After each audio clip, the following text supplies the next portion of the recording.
Assalamualaikum warahmatullahi wabarakatuh. Waalaikumsalam warahmatullahi Hai wabarakatuh. sahabat OBP, balik lagi kita sama OBP, obrolan bawah pohon.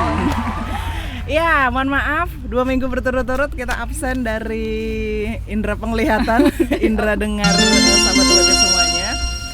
Karena satu dan lain hal kita ada libur dulu. Kemana kita liburannya? Nggak kemana-mana sahabat, di rumah aja. Ya. Selamat datang bagi yang baru nonton video kami, yang baru subscribe juga, dan buat pendengar lama OBP, semoga ini senantiasa rajin ya nonton dan Amin. beri kesempatan juga buat kita untuk share apapun yang ada di kepala kita, buat kita semuanya sama-sama belajar Islam. Dan tentunya setelah ini tahu semuanya, mungkin sahabat OBP semuanya bisa mendakwahkan Islamnya juga. Amin. Iya, karena basicnya dari OBP ini adalah kita ngobrolin persoalan tapi ngambilnya solusi Islam. Oke. Ya. Sehat, Bu? Alhamdulillah. Iya. Panas ya? Panas, keringetan. Ya beginilah kalau di luar dan suasananya syahdu, Gak Banjarbaru. biasanya kan kita syuting bisa ada angin. Mau kibar-kibar semuanya. Syahdu dan lumayan geram. Ya sahabat, beberapa waktu lalu ya, nggak sebulan kali ya, rame sempet ya kali Bu ya, dunia ini marketplace Indonesia ditutupnya TikTok Shop oleh kementerian, apa namanya, yang kayaknya itu bikin geger. Biar dunia pertiktokan. Iya, dunia perbelanjaan, emak-emak, kemudian dunia orang-orang yang terbiasa melakukan transaksi online gitu ya. Jadi kita hari ini mau ngomongin itu, larangan berjualan di TikTok gitu ya, TikTok Shop ditutup gitu ya. Terus dampaknya apa nih sama UMKM sama itu UMKM. Jadi memang ya kita tahu ya, TikTok Shop, TikTok gitu, dari TikTok dulu tuh booming banget ya, dulu sebagai media. Kalau kita tahu dulu tuh zamannya siapa sih dulu, Bayu Alpenlibel, kok Bayu, siapa sih yang Alpenlibel itu yang suka ya, dulu, dari dulu banget boomingnya. Kemudian rame. Kalau saya pribadi taunya TikTok itu adalah sebagai media joget-joget. Joget-joget dia tuh. Kalau TikTok tuh Iyalah, joget-joget aja. apa ya. yang ada di Kalau ada benak kepala saya ya. Iya. Kami berdua melihatnya, maksudnya TikTok itu adalah kalau mau tahu jogetan baru itu bukan TikTok aja. Nah, kemudian dari apa namanya, seiring dari mulai sosial media, TikTok tuh berubah. Kemudian menjadi ya memang dari media promosi sih. Sama aja kayak Instagram, kemudian sama Facebook gitu ya. Ada tempat buat mereka melakukan iklan. Yuk yang mau belanja di sini, para konten kreator kumpul semuanya ngiklanin produk, para pejuang-pejuang pedagang online juga gitu ya. Nah, dari situ kemudian TikTok tuh bikin apa namanya, e-commerce-nya. Jadi sekalian belanja di situ. Iya, Nah, iya. makanya TikTok Shop gitu. Shop. Jadi apa namanya, ya itu mungkin sedikitnya dari apa yang kita ketahui tentang fakta dari TikTok Shop. Mudah-mudahan mungkin sahabat OBP nanti ada yang bisa nambahin faktanya. Yeah. Sebenarnya gini loh Mbak, TikTok Shop itu awal mulanya dan sebagainya. Cuman dari apa yang kami temui, yang kami temukan, ringkasnya lah. ringkasnya gitu. tuh kayaknya perjalannya gitu. Dan itu jadi apa yolah, perkembangannya tuh sangat kuat gitu ya. Betul. Dalam memperkaya manusia. Iya, tempat Ternyata berkumpulnya. Kadang-kadang orang ya hari ini ya Bu ya, kalau ya nggak sih, lebih enak, pernah pengalaman pasti ya, lebih enak belanja online atau belanja offline Ya kalau belanja ke pasar. kalau dulu kan sebelum ada zaman online ini kan memang kita sudah kebiasaan ke pasar. Iya. Gitu. Tapi ya sebenarnya teknologi itu kan memudahkan gitu ya. Kalau saya sih jujur lebih enak, salah satu ada yang lebih enak online, Iya. satu ada yang lebih baik offline. Betul. Melihat barangnya juga sih. Iya. Nah, jadi penggunaan platform belanja online itu sebenarnya hari ini jadi solusi besar. Kadang kan bagi sebagian orang ya, ketika kalau ke pasar tuh takut nawarnya, nggak enak nawarnya gitu. Kadang sudah capek kesana kemari barangnya nggak ada Nah, gitu kan. kemudian harganya juga bersaing gitu loh. Saing. Cari yang murah udah TikTok aja, bisa dijual lagi, dijualnya offline sama tetangga-tetangga, kita belanjanya di TikTok Shop gitu ya, belanja yang grosiran. Ya seperti itulah apa namanya ininya ya. Rantainya lah di TikTok itu. Cuman ya tadi kemarin karena memang ada ini ya, ada kalau ada dari menteri ya, salah satu menteri itu bilang ayolah katanya ditutup aja karena katanya sih itu ada imbas pedagang-pedagang di salah satu Protes pasar salah besar. satu pasar di Tanah Abang Iya, gitu kan, benar. sepinya pengunjung. Karena tapi apa iya gitu ya, karena dampaknya online ini juga salah satunya gitu. Iya benar sih. Sementara kan untuk TikTok ini kan kemudian Indonesia itu nomor 2 setelah AS, pengguna TikTok terbesar di dunia setelah AS. Tuh. Ada ini ya 113 juta pengguna itu dalam April ya, per April 2023. Iya. Jadi kayak apa ya, memang nggak bisa dihindari gitu ya sebenarnya apa kemajuan inovasi teknologi mereka. Iya, Ibaratnya benar. kayak cara mereka berdagang itu, nah untuk mempromosikan masing-masingnya tuh ya tinggal kreatif masing-masing aja lagi. Ya juga sih. Melalui apa ya, kalau mungkin bahasanya mungkin sahabat BP pernah dengar itu tentang bakar uang. Bisa sih murah banget Iya, di murah situ. banget. Kemudian gratis Ongkir. Makanya kan yang diprotes sama yang Tanah Abang tuh kan juga harganya sudah yang kayak harga partaian di sana itu dijual ecer di TikTok kayak gitu. Iya. Nah itu yang membuat mereka itu kalah juga dari sisi harganya. Iya. Iya sih, jadi ini ada bahasan-bahasan yang apa ya, ada 2 bahasan lagi nanti yang kita terkaitnya kok bisa ya bahannya itu yang ada di TikTok itu murah banget gitu ya. Salah ada gambaran-gambaran, ada kedengaran itu produk-produk impor yang rame banget dijual di TikTok gitu loh. Dan semuanya bagaimana dengan UMKM gitu ya, UMKM yang ada itu kok jadi mahal gitu. Kalau ya memang kan misalnya kan orang masing-masing kan di TikTok nih kan ada yang barang itu misalnya katakanlah tas lah, baju gitu, jam tangan atau apa tuh barang-barang impor semua yang memang murah-murah. Siapa sih kalau pembeli itu kan mau murah. bagus gitu ya, dan apa bebas ongkir gitu kan. Kemudian kadang malah beli di tokonya lebih mahal ya. Karena saya pengalaman. Nah tuh bener ini beli di tokonya lebih mahal daripada beli di TikToknya, padahal itu tuh sama. Jam tangan waduh datang ke tokonya dengan barang yang sama dapat harga lebih mahal. Ya itulah. Jadi gimana seharusnya ya kan. Iya benar. Satu sisi ada yang protes, satu sisi malah ini sebenarnya tidak bisa dihindari lagi gitu ya, kemajuan teknologi yang memudahkan penjual dan pembeli juga bertransaksi. Iya benar. Apalagi sekarang ya kita bergantungnya juga di UMKM karena hari ini banyak banget industri-industri rumahan yang berkembang pesat dan kemudian menjadikan media online itu salah satu buat memasarkan produknya. Terus itu juga takutnya itu mereka kalah dengan adanya produk-produk gemburan dari produk impor. Soalnya kan ini ya Budian, UMKM itu kan ya namanya usaha mikro kecil menengah gitu ya. Jadi kan dari sisi modal mereka tuh kan juga tidak besar gitu. Kemudian juga akibat ini kan pencabutan subsidi BBM ini kan ibaratnya tuh menambah biaya distribusinya, biaya transportasi untuk pengiriman barang itu juga padahal lokal tuh. Tapi karena ternyata untuk impor sendiri itu biayanya 0% gitu. Nah, gimana sih? Akhirnya kan mereka juga bingung gitu. Nah, sudahlah bayar yang lebih mahal karena semua biayanya tuh lebih mahal gitu. Benar. Setuju sih. Barang masuk ke Indonesia itu nggak dikenakan biaya alias 0%. Tapi orang-orang di Indonesia itu kalau tadi misalnya belum lagi kalau biaya listrik naik, mereka produksi pakai listrik. Barang-barang bahan pokoknya naik. Misalnya bahannya tepung atau beras atau apa segala macam naik. Terus itu transportasi tadi bahan pencabutan subsidi kan, jadi kan mahal juga ininya. Pakai BBM yang tidak bersubsidi, nggak ada subsidi naik juga.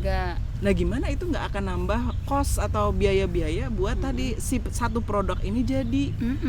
Nah produk yang dari luar itu gempurannya luar biasa. Ini memang butuh banget ya penyelesaian ya. Istilahnya kita bukannya menolak teknologi, teknologi mempermudah asli.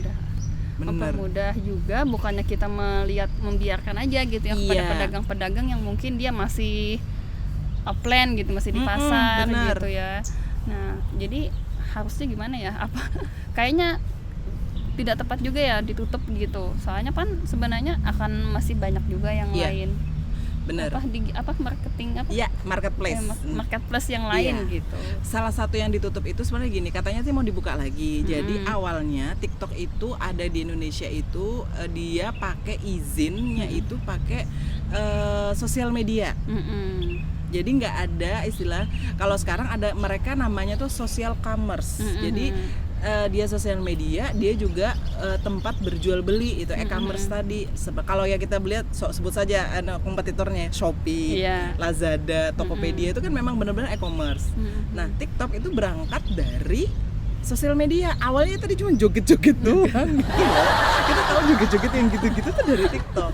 Lah kok tiba-tiba ada iklan, ada apa sih promo produk, terus klik aja keranjang kuning gitu ya kalau di TikTok gitu ya. Nah, bayarnya mereka melakukan transaksi itu dengan TikTok. Nah, jadi TikToknya berubah jadi e-commerce juga, jadi social commerce. Nah, itu nanti katanya yang mau diurus, dengar sih di bulan November apa ya tuh nanti katanya mau dibuka lagi karena pengurusan izin. Gitu. Itu kalau dari sisi penutupan itu yang saya dengar juga ya. Sahabat UBP dari kata-kata dan kemudian bahasa-bahasa Bapak Menteri kenapa kok ini ditutup dan sebagainya. Kemudian di sisi lain kita ngelihatnya ada tadi tentang impor, barang-barang impor itu Bu, yang sama tadi bagaimana di Indonesia itu mendapatkan bensin, kemudian apalagi tadi itu bisa murah gitu. Jadi antara bingung antara yang solusi pemerintah dengan yang ternyata di lapangan itu sebenarnya saling bertabrakan gitu, karena di satu sisi ingin membantu tapi ternyata masyarakat malah susah juga tetap kayak gitu. Dengan modal kecil gitu ya, dan kenaikan barang itu. Iya benar, butuh sih pengaturan yang tepat gitu ya. Dan sebenarnya ya Budian ya, kalau Islam itu kan sangat memberi ruang ya pada teknologi ini kayak gitu. Nah, jadi memang karena teknologi ini kan dia memudahkan urusan kehidupan gitu. Jadi memang tidak ada teknologi juga tetap hidup, tapi dia memudahkan urusan kehidupan itu artinya kan lebih lancar gitu, cepat urusannya gitu. Tapi selama itu tidak bertentangan dengan syariat gitu. Jadi teknologi zaman dulu aja misalnya yang sederhana, dulu nggak ada mesin cuci, sekarang ada, itu kan mempermudah. Tapi katanya semakin maju teknologi manusia semakin malas. Berarti yang salah bukan teknologinya ya. Jangan ya sahabat. Kalau bisa lebih produktif. Nyuci sambil baca buku bisa dong. Kalau dulu nyuci sambil baca buku dulu, basah. Apalagi zaman kalau di kampung-kampung sungai gitu ya Allah. Kecebur yang ada. Nah kemudian setuju. Tadi kan kayak yang Budian bilang lah, negara itu sudah ada dari menteri gitu ya untuk memberikan upaya gitulah untuk setidaknya ternyata TikTok juga akan dibuka lagi gitu, dibuatin. Ya memang negara itu kan sebagai pihak sentral tuh untuk mengurusi urusan masyarakat. Jadi bagaimana negara itu bisa menjamin kesejahteraan rakyatnya gitu dengan mekanisme ekonomi.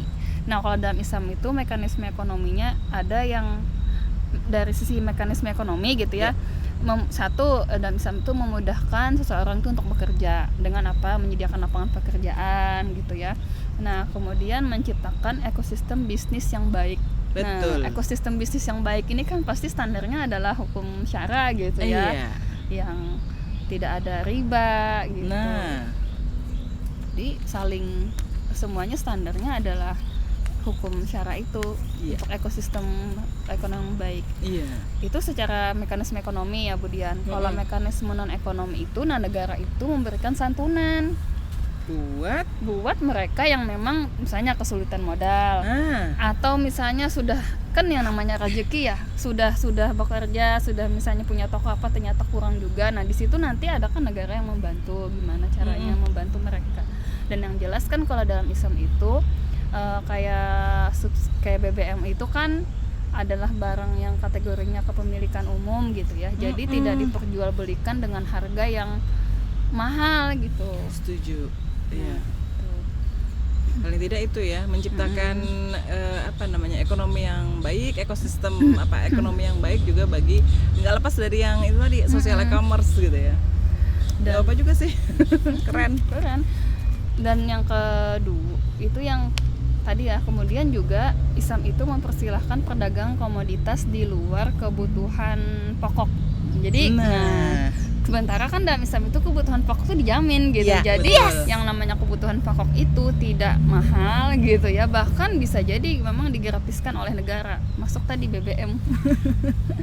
Nah itu, karena kalau untuk di luar dari kebutuhan pokok, negara itu mempersilahkan sesuai dengan mekanisme pasar, jadi harganya itu ya sesuai dengan antara keridoan pembeli dan penjual. Betul gitu. Ya, jadi nggak ada diatur, nggak ada pematokan harga gitu. Bener. Kemudian negara seharusnya gitu ya, kalau dalam Islam itu ya tadi sangat adaptif, maksudnya dengan teknologi tadi, inovasi gitu, bahkan menstimulus gitu ya untuk anak-anak bangsa ini supaya mereka itu bisa jadi ahli teknologi gitu ya, untuk menciptakan yang kayak ya tadi itu ininya ya, adanya anak-anak muda yang terus-menerus dimotivasi untuk belajar bikin, berinovasi, berinovasi, teknologi, kreatif, bener. Selama tadi tidak bertentangan dengan syariat, iya bener. Nah kemudian ya negara itu harusnya memang kodam Islam dan memang memiliki regulasi yang sesuai syariat dan memihak rakyat gitu. Jadi menghindar ya memang dijauhkan gitu dari penjualan atau dilarang gitu gaban fahish ya, yaitu penipuan dengan cara menurunkan secara keji. Jadi menurunkan barang tuh saking turun harga tuh di bawah sampai orang tuh nggak bisa lagi jual juga gitu tadi. Mungkin istilah yang bakar uang tuh kali ya, kalau di dunia pertiktokan ini. Nah itu dilarang gitu untuk menurunkan harga secara keji gitu, karena akan berdampak buruk kepada yang lain gitu. Karena itu kan dia nanti di satu sisi kan diturunkan kan, kemudian nanti di sisi lain ketika orang sudah beli, nah di situ dia sedikit demi sedikit menaikkan harganya. Nah intinya penipuan itu dilarang dalam Islam, dan itu tidak hanya bentuk larangan ya, tapi ada sanksi yang tegas gitu. Oke, berarti kita tunggu ya, sahabat OBN, nanti di bulan November apakah kembali dibuka TikTok Shop ini, dan kalau memang dibuka berarti apa yang harus bisa kita lakukan ya, kalau mau jualan monggo gitu ya, kemudian mau bertransaksi jual beli juga begitu. Cuman yang diperhatikan ini adalah ya secara islaminya tolong kalau misalnya mau belanja no pay later gitu ya. Aduh itu kan ini banget ya. Memang kalau katanya orang membantu dan segala macam, tapi itu ada riba di dalam di balik itu gitu. Terus sama ini kemudian ya, misalnya nih yang mereka tidak bisa teknologi lah, katakanlah cuma duduk di toko gitu, itu mungkin ada pelatihan dari negara gitu ya, supaya dia juga bisa melek dengan teknologi gitu, dijadikan salah satu cara untuk berjualan gitu. Jadi sebenarnya nggak ada gap antara pedagang offline dengan pedagang online. Semuanya sama-sama cari cuan. Ya mungkin segitu dulu dari kita tentang kita ngomongin heboh penutupan TikTok Shop dengan UMKM, dan mudah-mudahan pihak-pihak terkait semuanya bisa menyelesaikan ini semua supaya ya rakyat Indonesia juga hari ini semuanya lagi happening banget yang namanya berjual beli, memproduksi sesuatu, jadi bos bagi dirinya sendiri gitu ya, dan misalnya bisa memperkerjakan lapangan pekerjaan, membuka lapangan pekerjaan juga bagi yang lain-lain juga. Jadi harusnya ini benar-benar harus diperhatikan oleh semua pihak, terutama para pemangku kebijakan gitu ya, dan kita sebagai masyarakat juga ya kalau ada hal-hal yang kurang pas gitu ya dari kebijakannya juga speak up gitu ya. Dan juga speak upnya juga speak up yang solutif gitu ya, jangan asal speak up tapi nanti solusinya nggak ada.